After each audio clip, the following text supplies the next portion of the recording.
In reflecting on the impact that SARC has had on my family, I was reminded of an afternoon of parent training with my two oldest sons, Colin and Finnegan, and one of our favorite SARC providers, Mr. Will.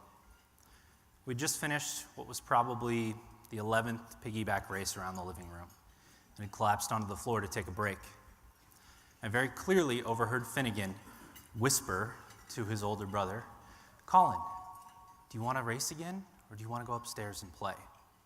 Colin immediately responded, "Go upstairs," and was off like a shot up the stairs, calling over his shoulder, "Come on, Finn." Now, as the parent of a then 6-year-old boy who had been diagnosed with autism, I should have been thrilled at the spontaneous use of language. But as I followed upstairs, all I could think to myself was, we've given them the tools to conspire against us. When Colin was diagnosed with autism at the age of 3, we had so many questions. We were filled with doubt and anxiety. But thanks to SARC's Jumpstart program, we were able to begin learning how to communicate with Colin, what services were available, and what this diagnosis meant for Colin. Eventually, the doubt and anxiety gave way to the routine of everyday life. For example, we were able to use the tools we learned at Jumpstart to potty train Colin. And those of you familiar with potty training surely understand what a huge victory that was. Colin is 7 now. He works with SARC providers for 15 hours a week. He loves going to school. He loves math, especially counting with coins.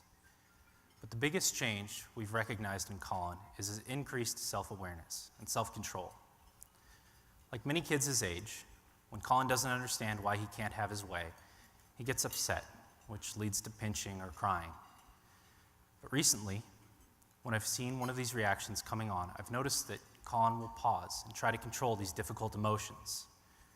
Now, this is a skill that not many adults have, so watching a 7-year-old boy learn to do this is truly impressive. And I know that SARC's programs are a driving force behind that skill. Our second son, Finnegan, came along and progressed at a very quick pace, so we never had time to wonder about Finnegan. He began stringing words into phrases very early, and since that time has not stopped trying to convince me to take him to Target. Finn watched his older brother's potty training program and realized, I can get a prize if I go in the potty, so at 18 months, Finnegan potty trained himself. Finnegan is now in his 2nd year as a typical peer at the SARC Community School.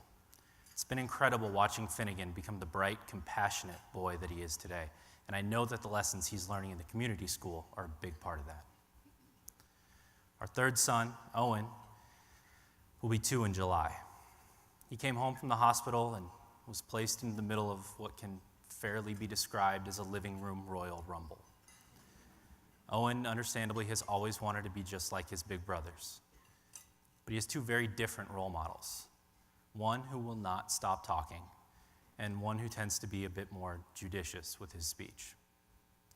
Eventually, Owen started using his first words, mama, dada, etc. But was he learning words fast enough? Was he talking enough? See, we were on our 3rd child. We'd been through an autism diagnosis, and we had no way to confidently answer these questions. This is where the SARC Milestones program came in. At 6 months of age, we began training in education programs. We began learning what benchmarks to look for month by month, what skills to work on with Owen to help him in his development. And initially, there were areas where Owen needed to catch up.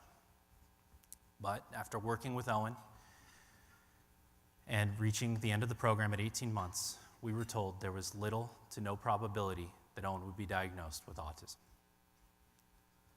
Ultimately, the Milestones program was a relief for us, but probably not for the reason you'd first expect.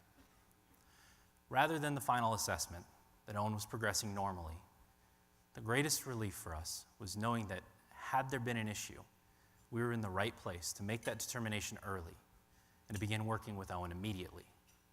As parents who've been through this before, we understand how critical early intervention is.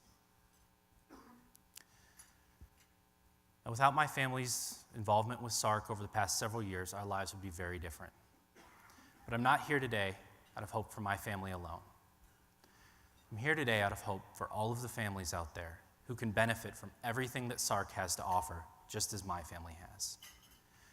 We are here today out of hope that SARC will continue to grow, to innovate, and to lead our community in service to individuals diagnosed with autism. With you, we can. Thank you.